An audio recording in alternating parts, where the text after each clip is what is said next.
Good morning, everybody. It is a bright, sunny morning here, and I am going to go through an essay with you in this presentation, in this video. But you should have done some things before you start on this video, okay? So you should have already done the voice thread that is Patterns of Organization, Chapter 5, Time, Order, and Simple Listing. I went through what all of that means and gave you some practice during that voice thread. So if you haven't done that, start there. Go back and do that voice thread. And the other thing that you have to have done before you start on this video is you should have read this essay called Shame, and you should have annotated for time order and simple listing. You should have done the very best that you could, figuring out where the time order is, where the simple lists are, okay? If you haven't done those two things, go back and do them now.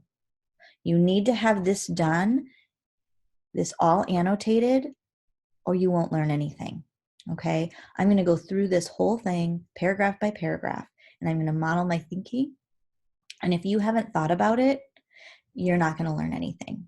Okay, so make sure that you've gone through this, annotated for time order and simple listing. If you haven't done it, go do it.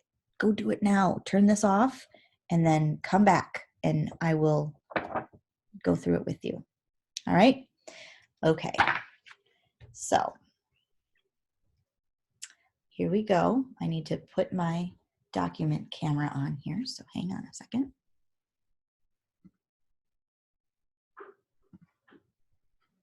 There we go. All right, so this essay is called Shame, and it's by Richard Gregory. Richard Gregory is a civil rights activist. He is probably in his 80s-ish, and that's a guess, complete guess, so you can Google it and tell me I'm wrong. But he's pretty old, and he is writing about his life. Richard Gregory has a whole bunch of books. I would really recommend for you to look him up. And if you're interested in civil rights in the United States, you should read some of his stuff because he's a really, really good author. Okay, so here we go. We're going to read Shame. And I'm ready. I hope you are. Get out your thing. Make sure you have a different color pencil or pen so you can see where your revisions are as we go through this. All right? All right.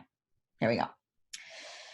And I never learned to hate at home or shame. I had to go to school for that. I was about 7 years old when I got my first big lesson. All right, so already in this second not paragraph, but sentence, we have a time marker of 7 years old. This places us in Gregory's life. We know how old he was, so this is definitely a time marker. Okay? I was in love with a little girl named Helene Tucker, a light-complected little girl with pigtails and nice manners. She was always clean, and she was smart in school. Okay, so now we have Helene Tucker, right? And Richard Gregory is explaining what she looks like and what she is like. This is a description of Helene Tucker. And we know that she's light-complected, which means light-skinned. She has pigtails. She has nice manners. She's clean, and she's smart. Now, in a list, we can mix those things up, and the meaning of the text is not changed. So can you do that? Could you say Helene Tucker, a girl with pigtails, who was smart in school, always clean, light-complected, and had nice manners? I don't even know if I said that already. But could you mix that up and it would still mean the same thing? I think so. So this is a list describing Helene. Okay?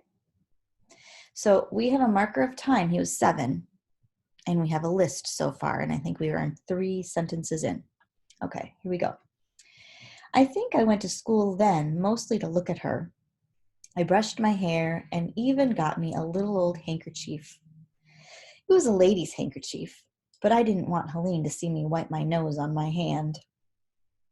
The pipes were frozen again. There was no water in the house, but I washed my socks and shirt every night. I'd get a pot, go over to Mr. Ben's grocery store, and stick my pot down into a soda machine and scoop out some chopped ice. By evening, the ice melted to water for washing. I got sick a lot that winter because the fire would go out at night before the clothes were dry. In the morning, I'd put them on, wet or dry, because they were the only clothes I had. Okay, so we have these things that I underlined. I underlined the pipes that were frozen. I underlined there was no water. I underlined how he got a pot and he went to Mr. Ben's grocery store. I underlined that he got chopped ice and that the ice melted for washing, and then the fire would go out sometimes. And so he must have put his clothes by the fire to let them dry every night. So let's think about this in terms of time order or listing. Can you mix this up? Can the pipes freeze before any of this or after any of this? Or is it a consequence of the pipes freezing that there was no water in the house? It feels like that's a consequence. It feels like because the pipes were frozen, that's why there was no water in the house. And because there was no water in the house, that's why he'd get a pot and go to Mr. Ben's grocery store to get ice, right? And he'd have to go to this grocery store before he could get the ice. And then the ice had to melt to water before he could wash them, right? And then he'd lay them by the fire, and if the fire went out, that's why his clothes were either wet or dry. So this doesn't look like we can change the order because it changes the meaning of the text. So this is all time order. Okay? Everybody's got a Helene Tucker, a symbol of everything you want. I loved her for her goodness, her cleanness, her popularity. She'd walk down my street and my brothers and sisters would yell, "Here comes Helene." I'd rub my tennis sneakers on the back of my pants and wish my hair wasn't so nappy and the white folks' shirt fit me better. I'd run out to the street. If I knew my place and didn't come too close, she'd wink at me and say hello. That was a good feeling. Sometimes I'd follow her all the way home and shovel the snow off her walk, trying to make friends with her mama and her aunts. I'd drop money on her stoop late at night on my way back from shining shoes in the taverns. And she had a daddy, and he had a good job. He was a paper hanger. All right, so here is this whole background knowledge on Helene, right? And his crush on her. And the first sentence here, she was a symbol of everything you'd want, and here's why he loved her: for her goodness, her cleanness, her popularity. Can we mix those up? Absolutely. So here's a little list of why he loved her. Right? And then there's this other thing that brothers and sisters would yell, "Here come Helene." And then he tried to shine his shoes on the back of his pants, right? And then he'd run out into the street. And if he didn't get too close, she would wink and say hello. And sometimes he'd follow her all the way home. Then he'd shovel off her sidewalk, right? And talk to her mom and her aunts. And then go on his way. And then he'd drop money onto her stoop late at night when he was on his way back. So I don't think we can mix that up. I think that has to go in order. If his brothers and sisters have to say, "Here comes Helene," before he does all this other stuff, right? She has to come to the house first. So all of this is time. Okay? All right. Okay, Can we see this whole thing or not? Let's see if we can get it all on the screen together. There we go. All right. I guess I would have gotten over Helene by summertime. There's a time marker too. But something happened in that classroom that made her face hang in front of me for the next 22 years. That is also a time marker. When I played the drums in high school, it was for Helene. And when I broke track records in college, it was for Helene. And when I started standing behind microphones and heard applause, I wished Helene could hear it too. It wasn't until I was 29 years old, which is another time marker, right? And married and making money that I finally got her out of my system. So Helene was sitting in that classroom when I learned to be ashamed of myself. Okay, so we have 3 time markers: summertime, 22 years, and 29 years that are really clear time markers. But we also have high school and college. So it doesn't seem like we can mix this up at all. This seems to have to be in this order in order to make it make sense. So I think this is all time order, right? All of it. He's telling about these 22 years where he was obsessed really with Helene. And he starts in high school when he was playing drums, and you have to do that before you can break track records in college, right? He's going to be in high school before college. And then I think this might have been his first job. I think he was a stand-up comedian. So when he was standing behind microphones, that is when he's a young adult, right? And then when he's 29 years old, he must have gotten a real job making money, or maybe his career took off and he was still a stand-up comedian. I'm not sure about his history, but he was married. So this was later than this, right? So I think that it's all time order. All right. So it was on a Thursday, and Thursday is a definite time marker, right? It was on a Thursday. I was sitting in the back of the room in the seat with a chalk circle around it, the idiot seat, the troublemaker seat. So we have a lot of seats here, right? If we're thinking about Harvard and our repetition, and we know that there's a seat with a chalk circle around it, and we know that one's called an idiot seat and one is called a troublemaker seat. Now, could we say I was sitting in the troublemaker seat in a seat with a chalk circle around it, the idiot seat? I think we could. So I think this is a list of seats, right? The teacher thought I was stupid. Couldn't spell, couldn't read, couldn't do arithmetic, just stupid. All right. So here's another thing. Could we say couldn't do arithmetic, couldn't spell, couldn't read? I think so. So this is another list. It's of subjects of school, right? Okay. So there's a list. Teachers were never interested in finding out that you couldn't concentrate because you were so hungry, because you hadn't had any breakfast. This is a time marker, time of day. You eat breakfast in the morning. All you could think about was noontime. There's another time marker.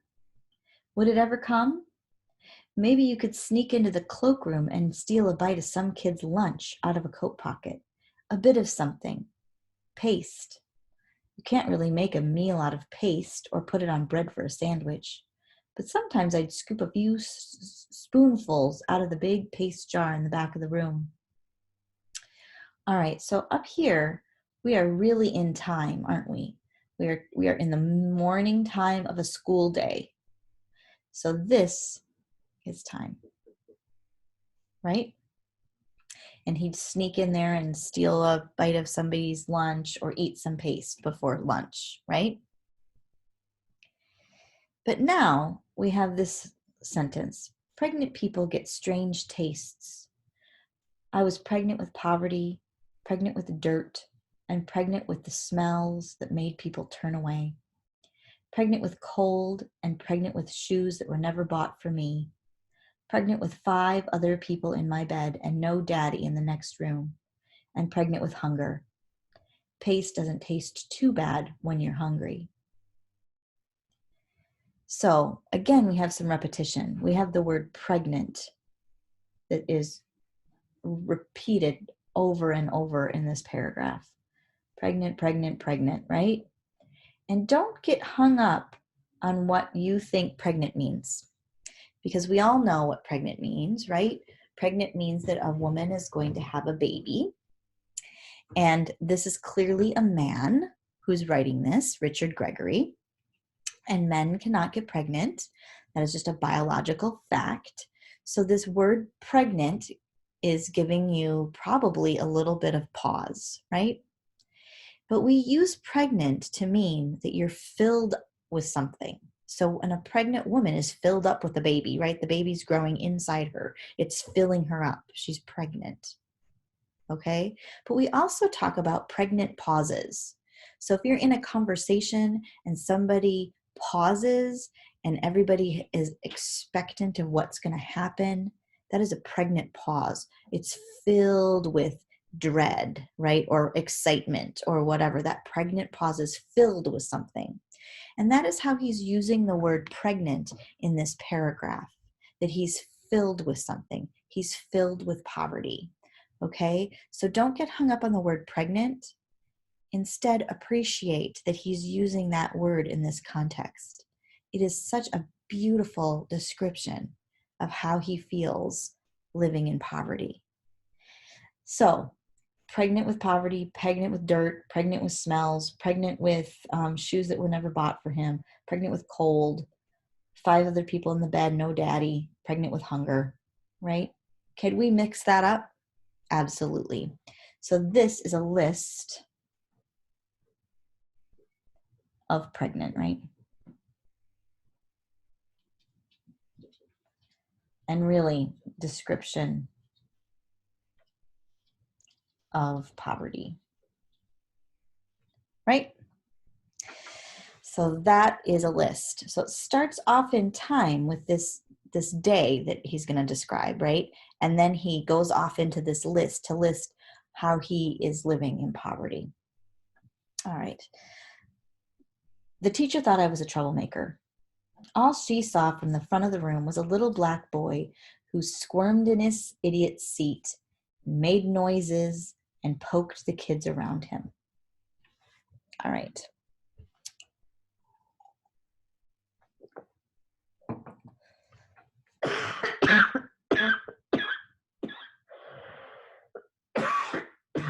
Excuse me, I'm so sorry. I'm drinking water, trying not to cough.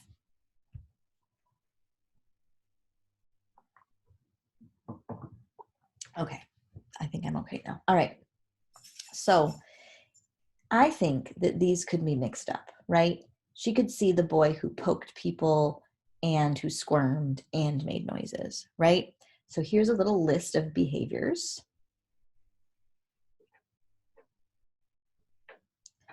All right. I guess she couldn't see a kid who made noises because he wanted someone to know he was there. All right, and now I need to do this again so we can see this whole paragraph. There we go.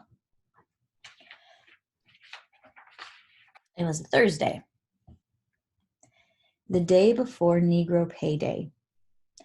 The eagle always flew on Friday. So $10 bills were always known as eagles when Richard Gregory was a kid, okay? I just put that in these little brackets to give you some background knowledge in case you didn't know what they were talking about when they talked about how the eagle always flew on Friday. So it was Thursday, and that's a time marker, right? And then Friday is also a time marker. So we know when in the week this is happening. The teacher was asking each student how much his father would give to the community chest. And the community chest used to be, it's an old word for the United Way. The United Way used to be called the community chest. And in case you don't know what the United Way is, the United Way is a great big organization that organizes charity for people in this country and around the world. So a lot of businesses, they ask their employees to donate a percentage of their paycheck every pay period to the United Way. And a lot of people do that. So just so you know, that's what the community chest is. It's a charity organization. Okay. So the teacher was asking each student how much his father would give to this community chest. So this must have been a ritual back in Richard Gregory's childhood, that every Thursday the teacher would ask for donations, and the kids would tell the teacher how much their father, because remember, this was a long time ago, and it was usually that fathers were the breadwinners in their families, so they would pledge for their father how much they would give, and they would bring the money back on Monday. Okay, so I'm just going to reread this because I don't know where I'm at, right? It was Thursday. It was a Thursday, the day before Negro Pay Day. The eagle always flew on Friday. The teacher was asking each student how much his father would give to the community chest. On Friday night, each kid would get the money from his father, and on Monday, he would bring it to the school. So this is all telling how this works in time, right? Thursday to Monday. I decided I was going to buy a daddy right then. And remember, we're on Thursday still, right? I had money in my pocket from shining shoes and selling newspapers. And whatever Helene Tucker pledged for her daddy, I was going to top it. And I'd hand the money right in. I wasn't going to wait until Monday to buy me a daddy. So this is also in time, right? Still on this Thursday, he pauses to explain how this works, and then he goes on with his story. So this is time order.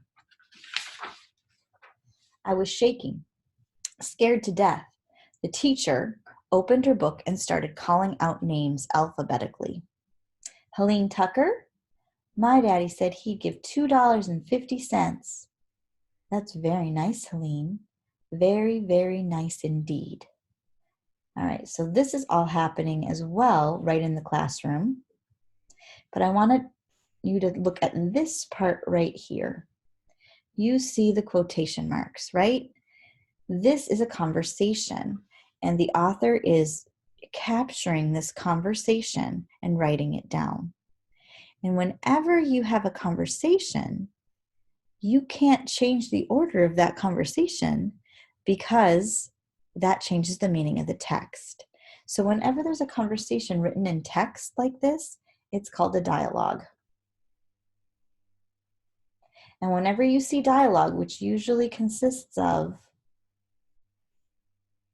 quotation marks, this has to be time order,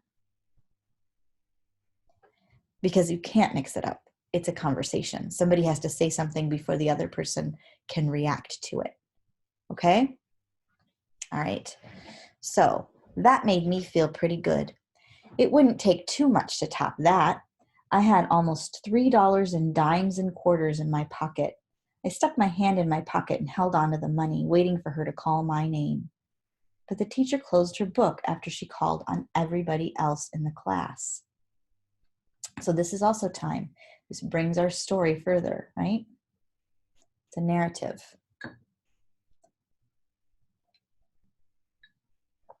Okay.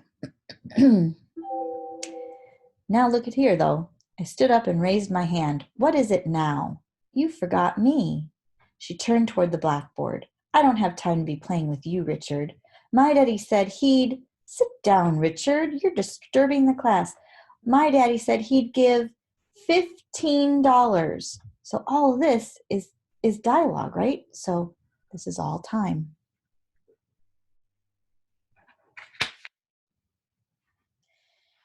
She turned around and looked mad.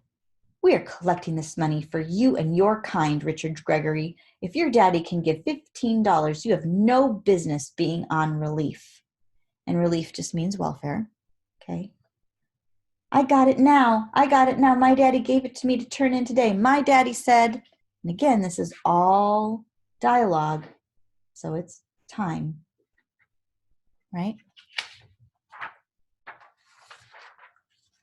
And furthermore, she said, looking right at me, her nostrils getting big and her lips getting thin and her eyes opening wide, we know you don't have a daddy. Helene Tucker turned around, her eyes full of tears. She felt sorry for me. Then I couldn't see her too well because I was crying too. Sit down, Richard. I always thought that, okay, so here's where this is all time, right? Because it's all in dialogue and in our story. Except, I want you to look at this part. Her nostrils getting big, her lips getting thin, and her eyes opening wide. That is definitely something that we could mix up. We could say she said, looking right at me, her eyes opening wide, her lips getting thin, her nostrils getting big, right? We could do that. So there's a little list here. And it describes her face. He wants us to see her face because she's getting mad, right? So there's a little list there, right? In the middle of this dialogue and this story, which is time. Okay?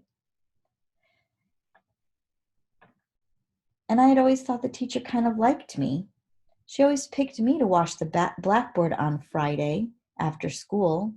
That was a big thrill. It made me feel important. If I didn't wash it come Monday, the school might not function right. So there are some time markers here. Where are you going, Richard? I walked out of school that day, and for a long time, I didn't go back very often. All right, so there was time too, right? Now there was shame everywhere. It seemed like the whole world had been inside that classroom. Everyone had heard what the teacher had said. Everyone had turned around and felt sorry for me.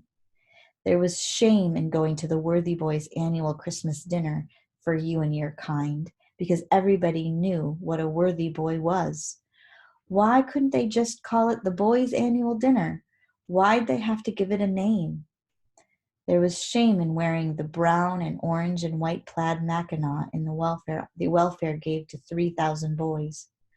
Why'd it have to be the same for everybody? So when you walked down the street, the people could see you were on relief.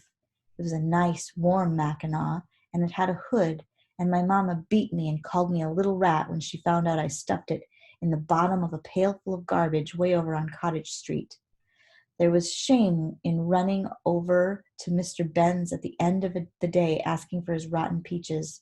There was shame in asking Mrs. Simmons for a spoonful of sugar. There was shame in running out to meet the relief truck full of food for your kind. I ran into the house and hid when it came, and then I started to sneak through the alleys to take the long way home so people going to White's Eat Shop wouldn't see me. Yeah, the whole world had heard the teacher that day. We all know you don't have a daddy. Okay. So I underlined a repetition in this paragraph. But before we talk about the repetition of the word shame, I want to talk to you about a word that I didn't know the first time I read this essay, and that word is Mackinac. What do you think Mackinac means?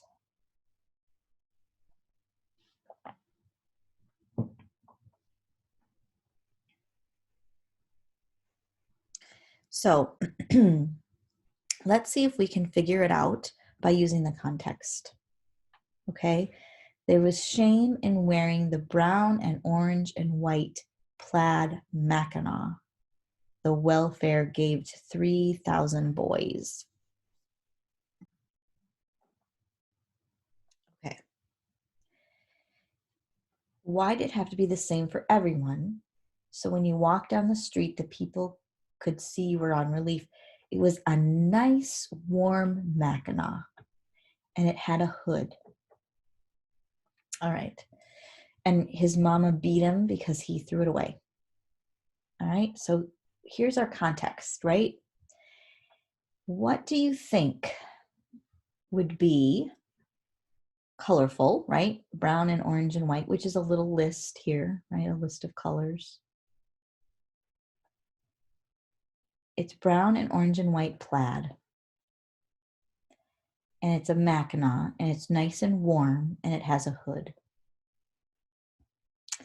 So this, to me, seems like it is like a winter coat or jacket, right? So let's try that in this sentence to see if it makes sense. Why there was shame in wearing the brown and orange and white plaid coat the welfare gave to 3,000 boys. Why did it have to be the same for everyone so when you walked down the street, people could see you were on relief? It was a nice warm coat and it had a hood, and my mama beat me and called me a little rat when she found out I stuffed it in the bottom of a pail full of garbage way over on Cottage Street. That makes sense. So I think it is a coat.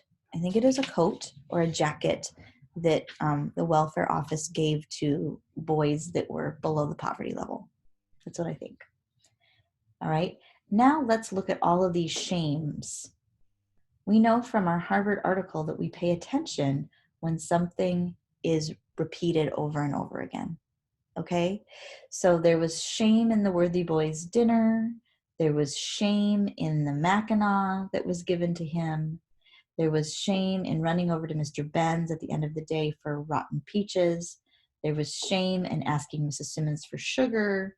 There was shame for meeting the relief truck, which is the welfare truck that dropped off food, right? So can we mix that up? Could we talk about the relief truck coming before the annual Christmas dinner for the Worthy Boys? I think so. I think this is a list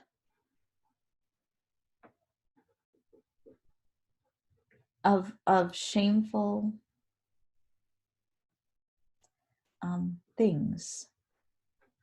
At least what Richard thinks are shameful things. And these are also charities, right? And he was ashamed that he needed charity. Okay, so yeah, this is all a list, that whole paragraph. Okay, so this is our last page, and we'll keep going. Excuse me. It lasted for a while, this kind of numbness. I spent a lot of time feeling sorry for myself. And then one day I met this wino in a restaurant. I'd been hustling all day, shining shoes, selling newspapers, and I had gobs of money in my pocket. And this should say bought. There should be no R there.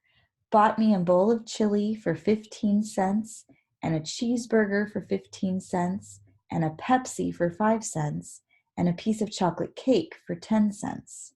That was a good meal. I was eating when this old wino came in. I love winos because they never hurt anyone but themselves. All right, so this paragraph has some things in it. Okay, so let's look at that. The first thing I want to talk to you about is the word wino. Wino is something that I did know about when I read this before, because this used to be a word that was used when I was little, like in the 70s. So this is an old word that we don't really use anymore, but a wino is a homeless person. It's a homeless person, and the picture in your head should be a person who looks like they're homeless, right, in kind of raggedy clothes, and they are holding like a wine bottle. Because what this describes is sort of a person who's an alcoholic and drinks and is on the street. Okay, so that's what a wino is. And the other thing that I circled was the word gobs. I had gobs of money in my pocket. And I'd never heard that word either, but I think it means a lot. I had a lot of money in my pocket. That's what makes sense in this context, because then he goes on to tell you how much he bought. And you should also be thinking about how much it costs for all of these things, right? A bowl of chili for 15 cents, right? A cheeseburger for 15 cents. We can't get that now when we go to a restaurant. No way. So this also centers us in time, because we know it's not current. It's not present day. You can't go to the diner and get a bowl of chili for 15 cents. So that does center us in time, right? And so does this word, all day, right? And then one day brings us into our story again. I was out hustling all day, right? But then he does give us a list of things that he bought. He bought a bowl of chili, and it gives us a list of what he spent for 15 cents. Cheeseburger, 15 cents. Pepsi, 5 cents. Chocolate cake, 10 cents. So this is a list of his meal. Because he could have said, I bought a piece of chocolate cake for 10 cents. I bought a cheeseburger for 15 cents. I bought a Pepsi for 5. It doesn't change the meaning of the text at all. Okay? And he could have eaten his cheeseburger before he ate his chili. It wouldn't matter. And really, it wouldn't matter if he ate his chocolate cake first. We kind of have an order in our heads that the chocolate cake should be for dessert. But I know that I have ordered dessert first and eaten it. So it can happen. It can happen, I'm telling you. When I got engaged with my husband, we ordered dessert first when we went to dinner. So that's a good memory for me. And it did happen. So it's possible. So this is a list of his meal. And it was a good meal. And then he had to eat it, right? So that's time. This is a story when the old wino came in. I love winos because they never hurt anybody but themselves. The old wino sat down. So we are still continuing this story, right? He had to come in before he could sit down. The old wino The old wino sat down at the counter and ordered 26 cents worth of food. He ate it like he really enjoyed it. When the owner, Mr. Williams, asked him to pay the check, the old wino didn't lie or go through his pocket like he suddenly found a hole. He just said, "Don't have no money." The owner yelled, "Why in hell did you come in here and eat my food if you don't have no money? That food costs me money."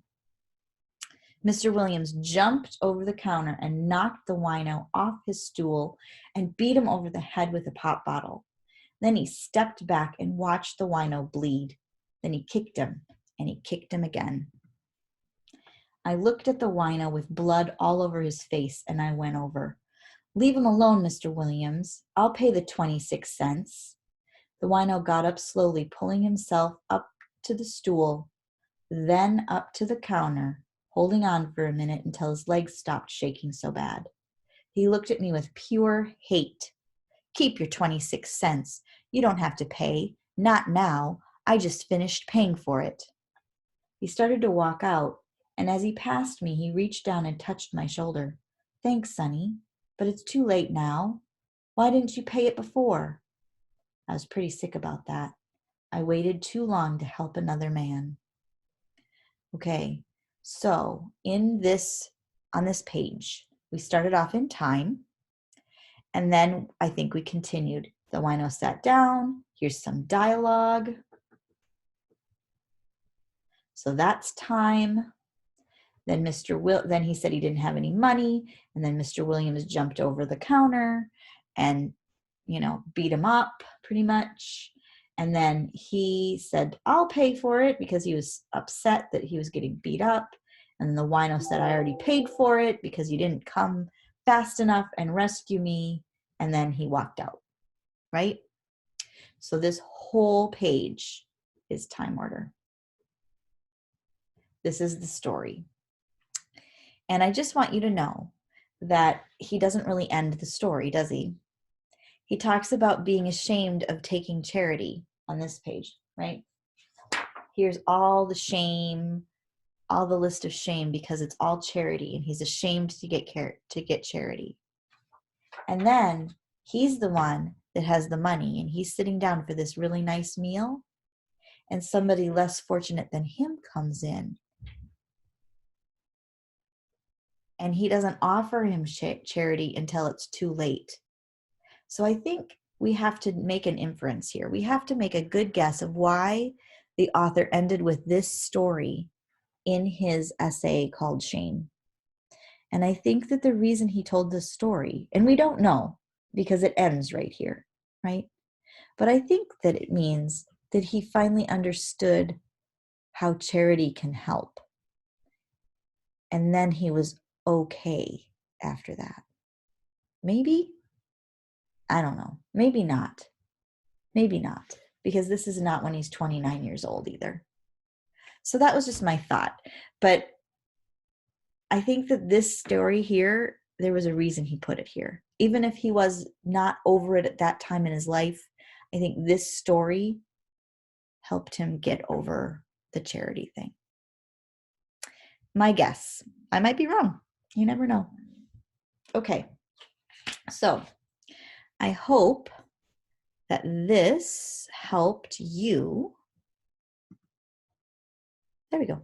I hope that this helped you figure out how to isolate time order and simple listing and the difference between them. This can get very tricky. So I hope that this helped you figure out and isolate those two different patterns of organization. If you have questions, please feel free to email me, and I will help you with this as much as I possibly can. But I want you to always be thinking in your head, can I mix this up? Would it make sense, or does it change the meaning of the text? That's the question that you're asking in your head.